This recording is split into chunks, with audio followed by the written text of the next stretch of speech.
నంద్యాల జిల్లాలోని ప్రజలందరూ మట్టి వినాయకుడిని పూజించి పర్యావరణాన్ని రక్షించడంలో భాగస్వాములు కావాలని జిల్లా కలెక్టర్ రాజకుమారి గనియా పేర్కొన్నారు. ఈ సందర్భంగా జిల్లా కలెక్టర్ మాట్లాడుతూ ఈ నెల 27వ తేదీ జరిగే వినాయక చవితి పండుగను ప్రజలందరూ సుఖ సంతోషాలతో జరుపుకోవాలన్నారు.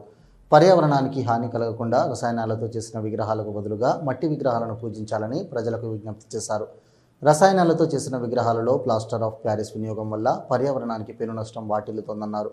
పిఓపి విగ్రహాల తయారీలో ఉపయోగించే జిప్సం, సల్ఫర్, మెగ్నీషియం మరియు సీసం వంటి రసాయనాలు అత్యంత ప్రమాదకరమైనవని, ఇవి సాధారణంగా నీటిలో త్వరగా కరగవని, వాటి ప్రభావం మానవులపైనే కాకుండా మొక్కలు మరియు జంతువులపైన కూడా ఎక్కువగా ఉంటుందన్నారు.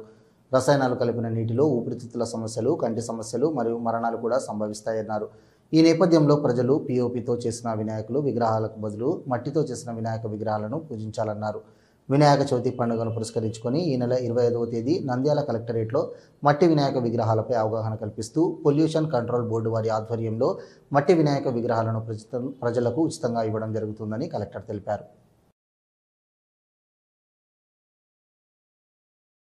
హలో, నంద్యాల న్యూస్ 10 మీ చుట్టూ జరిగే సంఘటనల్ని మా దృష్టికి తీసుకురావాలి అనుకుంటున్నారా? అయితే ఇంకా ఆలస్యం ఎందుకు? మా వాట్సాప్ నెంబర్ 9849700865కి సమాచారాన్ని ఎప్పటికప్పుడు పంపించండి. మా నంద్యాల న్యూస్ 10 ద్వారా మీ సమస్య పరిష్కరించుకోవడానికి ముందడుగు వేయండి.